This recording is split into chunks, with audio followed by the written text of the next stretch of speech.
Hello professionals, मैं हूं आपका गाइड सैयद अशरफ और इस वक्त आप देख रहे हैं द HSC गाइड चैनल, जहां आपको मिलती है हर वो इन्फॉर्मेशन जिसकी आपको और मुझे, हम सबको ज़रूरत होती है।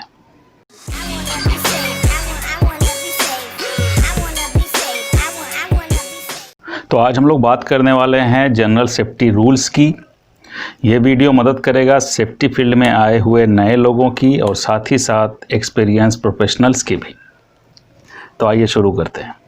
जैसा कि हम सब जानते हैं कि ये हर कंपनी की प्राइमरी रिस्पॉन्सिबिलिटी होती है कि एम्प्लॉयज़ की सेफ्टी और हेल्थ को इंश्योर किया जाए और कंपनी की प्रॉपर्टी को सेफ रखा जाए। एज ए सेफ्टी प्रोफेशनल हमारा ये मकसद होता है कि हम एम्प्लॉयज़ को सेफ़ और हेल्पफुल वर्किंग कंडीशन प्रोवाइड करें। इफ़ेक्टिव रूल्स बनाने के लिए हमें दो फार्मूलों को ध्यान में रखना पड़ेगा। सबसे पहला, सेफ्टी रूल्स बनाने के लिए हमें प्रॉपर सुपरविज़न, कॉम्पिटेंसी और एम्प्लॉयज़ के इनपुट की ज़रूरत पड़ती है।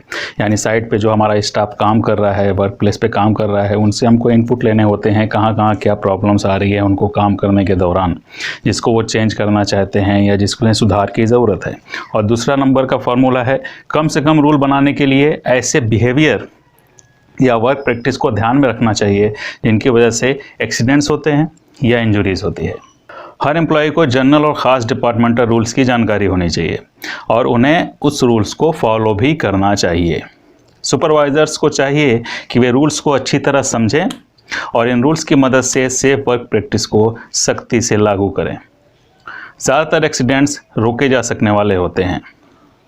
अगर हर किसी को सेफ वर्किंग इक्विपमेंट मिले और सारे लोग सेफ्टी रूल्स को फॉलो करें तो हम मैक्सिमम एक्सीडेंट्स को प्रिवेंट कर सकते हैं हैपन होने के पहले। एक सक्सेसफुल वर्क प्लेस के लिए हमें think safe, work safe and be safe के फार्मूले को अपनाना पड़ेगा और इसके लिए हमें एक टीम की तरह काम करना पड़ेगा।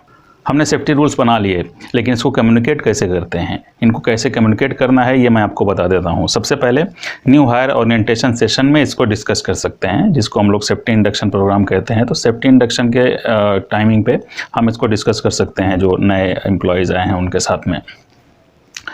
न्यू हायर ओरिएंटेशन बुकलेट जो हमारी होती है, हम नए आए हुए एम्प्लॉयज़ को जो देते हैं, कंपनी की हैंडबुक होती है और कंपनी का सेफ्टी मैनुअल जो होता है उसमें इनको प्रिंट करा सकते हैं, उसमें पब्लिश कर सकते हैं ताकि सारे एम्प्लॉयज़ को एक एक कॉपी एटलीस्ट मिल जाए और वो उसको अच्छी तरह से पढ़ सकें और समझ सकें।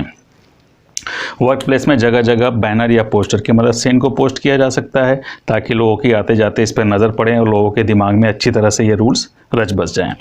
एनुअल रिफ्रेशर ट्रेनिंग जो होती है, यानी हम जो स्टाफ को और वर्कर्स को एनुअल रिफ्रेशमेंट ट्रेनिंग देते हैं, वहाँ पे हम बता सकते हैं इन रूल्स के बारे में अगेन एंड अगेन। सुपरवाइज़र्स की सख्ती से और on the spot correction method, ये भी है एक मेथड जब हम इन रूल्स के बारे में लोगों को बता सकते हैं। फॉर एग्ज़ाम्पल हम साइट पे जाते हैं, विज़िट करते हैं, वहाँ पे अगर हमको लगता है कि कोई सेफ्टी रूल्स के अगेंस्ट काम कर रहा है तो वहाँ पे ऑन द स्पॉट उनको बता सकते हैं कि भाई ये आपका सेफ्टी रूल है और ये आपको फॉलो करने हैं। जनरल सेफ्टी रूल्स के अलावा कुछ और एडिशनल ऑपरेटिंग सेफ्टी रूल्स भी होते हैं। ये रूल्स ऐसे लोगों या डिपार्टमेंट्स के लिए होते हैं जो किसी हज़ार्डस ऑपरेशन या वर्क में शामिल होते हैं। अब हज़ार्डस ऑपरेशंस की अगर बात करें तो कन्फाइंड स्पेस हुआ या एक्सकवेशन हुआ या इलेक्ट्रिकल वर्क हुआ या केमिकल्स के साथ में लोग काम करते हैं, तो ये कंसिडर किए जाते हैं हज़ार्डस वर्क में। ठीक है, तो इसमें कैसे कौन कौन से रूल्स आते हैं? Lockout tag out rules, confined space entry rules, welding safety rules, forklift safety rule etcetera. तो यहाँ पे मैं आपको कुछ जनरल सेफ्टी रूल्स के बारे में बता देता हूँ।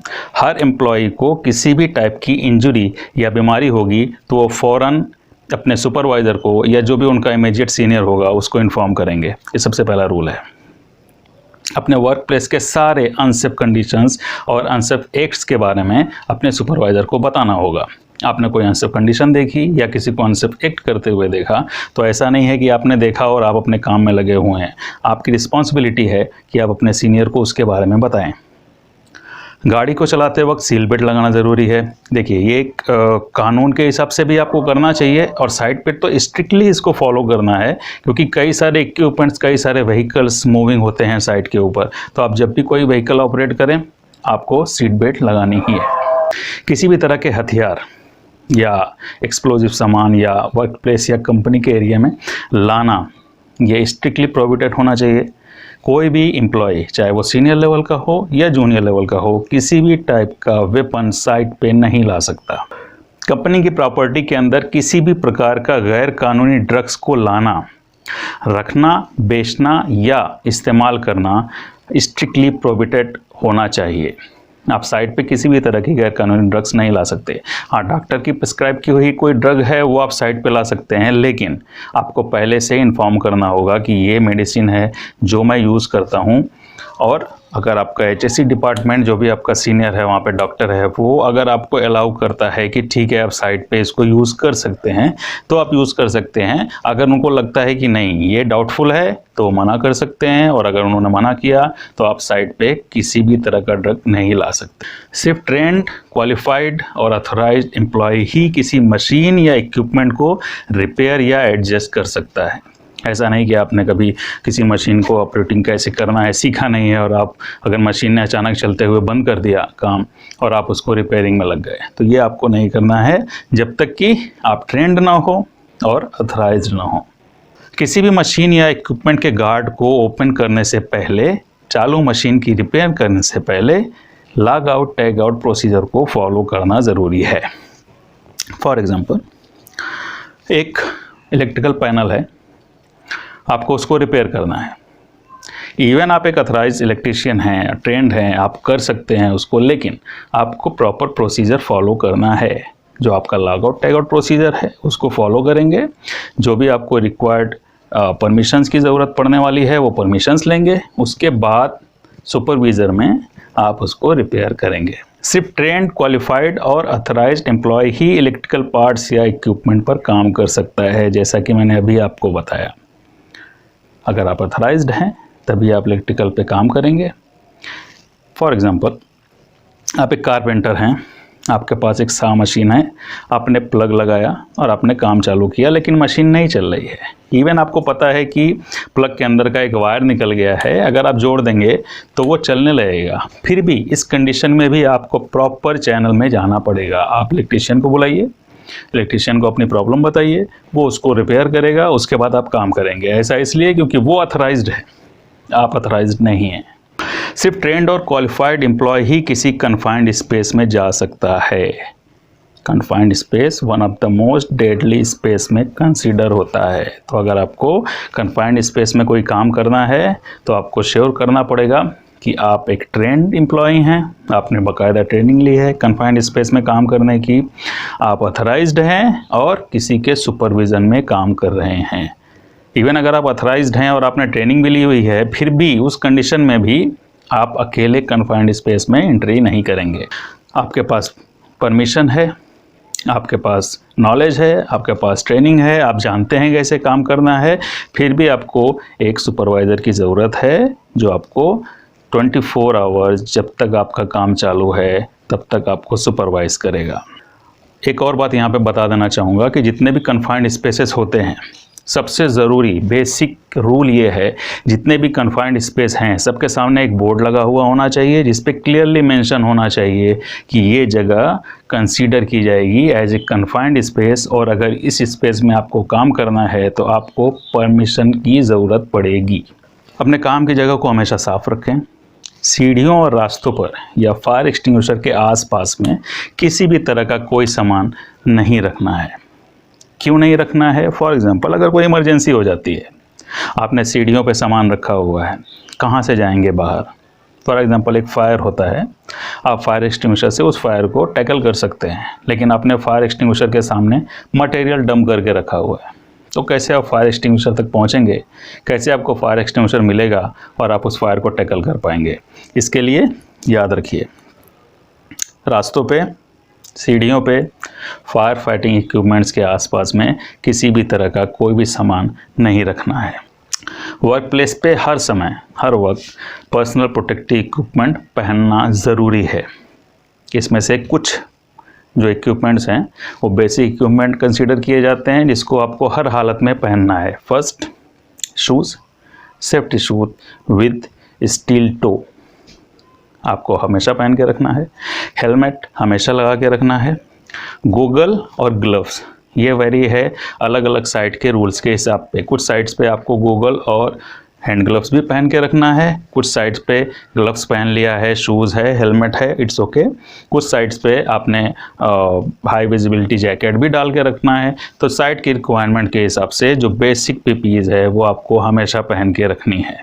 बाकी की पीपीईज डिपेंड करता है आप कौन सा काम कर रहे हो। सिर्फ डेजिग्नेटेड एरियाज़ में ही स्मोकिंग अलाउ है, ये भी एक रूल है। डेजिग्नेटेड एरिया के अलावा किसी भी जगह पे अगर आप स्मोकिंग करते हुए पाए जाते हैं तो आपके ऊपर पेनाल्टी लग सकती है, आपको वार्निंग दी जा सकती है। अगर आप कंटिन्यूसली 3 वार्निंग आपको दी गई, आप साइट से हटाए भी जा सकते हैं। इसके अलावा आप चाहें तो कुछ और रूल्स शामिल कर सकते हैं। ये सेफ्टी प्रोफेशनल्स को समझना पड़ेगा कि उनके साइट पे कौन कौन सी ऐसी एक्टिविटीज़ है जिसके लिए स्पेसिफिक रूल्स की ज़रूरत हो। फॉर एग्जांपल, मैं जब किसी साइट पे होता हूँ तो अपने साइट पे एंट्री और एग्ज़िट पे ख़ास नज़र रखता हूँ, क्योंकि जितनी भी चोरियाँ होती हैं, इलीगल एक्टिविटीज़ होती है, उसमें एंट्री और एग्ज़िट का ख़ास रोल होता है। इसके लिए जब भी कोई व्हीकल या कोई एक्सटीरियर आदमी या इवन एम्प्लॉयज़ भी साइट पे इंटर करता है तो उसको बाकायदा वहाँ पे एंट्री करनी होती है। सारी डिटेल्स जो भी वहाँ का सिक्योरिटी इंचार्ज आपसे मांगता है, सारी चीज़ें एंट्री करनी होती है एक प्रॉपर रजिस्टर में, एंट्री रजिस्टर कहा जाता है। जब आप एग्ज़िट करते हैं, आप साइट से काम ख़त्म करके वापस जा रहे हैं या किसी से मिलने आए हैं, मिल के वापस जा रहे हैं, उस वक्त भी आपको एक प्रॉपर रजिस्टर में एंट्री करनी होती है। तो ये मेरे साइट पे मैं कॉमनली रखता हूँ इस रूल को, आपको भी रखना चाहिए। यहाँ अगर आपने स्ट्रिक्टली इसको फॉलो करा लिया तो आप मैक्सिमम प्रॉब्लम से बच जाते हैं। उसके बाद हो सकता है आप साइट पे ये रूल लगा सकते हैं कि भाई ड्रेस में आपका जो यूनिफॉर्म है उसी में आप साइट पे आ सकते हैं, बगैर यूनिफॉर्म के आप साइट पे नहीं आ सकते। कुछ साइट पे रूल्स होते हैं कि आप मोबाइल लेके साइट पे एंटर नहीं कर सकते, आपको गेट पे जमा करना होगा, वॉकी टॉकी थ्रू पे बात होती है। कुछ साइट पे रूल्स होते हैं कि भाई आपका जो पहन के कपड़े आए हैं वो भी आपको चेंजिंग रूम में लॉकर में जमा करने हैं और साइट पे काम करने के कपड़े अलग हैं, ये भी रूल्स होते हैं। तो आप अपने हिसाब से, वर्क प्लेस के हिसाब से रूल्स उसमें शामिल कर सकते हैं, लेकिन जो भी रूल्स बनाइए वो रिजिड होना चाहिए और वक्त वक्त पे बदलना नहीं है। आप एक रूल बनाइए और उस रूल पे तब तक टिके रहना है जब तक कि वो साबित ना हो जाए कि इस रूल की कोई ज़रूरत नहीं है या ये 100% इफ़ेक्टिव नहीं है। अगर इफ़ेक्टिव नहीं है तो उसमें सुधार कीजिए, ज़रूरत नहीं है तो उसको रूल बुक से निकाल दीजिए। तो ये थे कुछ जानकारियाँ रूल्स के, इसलिए हो सकता है बहुत सारी चीज़ें छूट गई हों इसमें, तो आप कमेंट में बता सकते हैं अगर आप कुछ ऐड कराना चाहते हैं, क्योंकि इसका सेकंड पार्ट भी मैं लेके आऊँगा। तो अगर आप कमेंट्स करते हैं तो उनको आपके नाम के साथ में मैं अगले वीडियो में ऐड करूँगा और उसमें और भी डिस्कस करने की कोशिश की जाएगी। एक चीज़, जो मेरे वीडियोज़ हैं उसकी व्यूइंग तो है, लेकिन मैंने ये देखा है कि 90% व्यूवर्स जो हैं उन्होंने अभी तक मेरे चैनल को सब्सक्राइब नहीं किया है, यानी वो आउटसाइडर्स हैं। तो प्लीज़ आप लोग चैनल को सब्सक्राइब कीजिए, इसको ज़्यादा से ज़्यादा शेयर कीजिए ताकि ज़्यादा से ज़्यादा लोगों तक पहुंच सके। ठीक है, अगले वीडियो में जल्दी मिलते हैं, तब तक be aware, be safe, have a nice day, bye.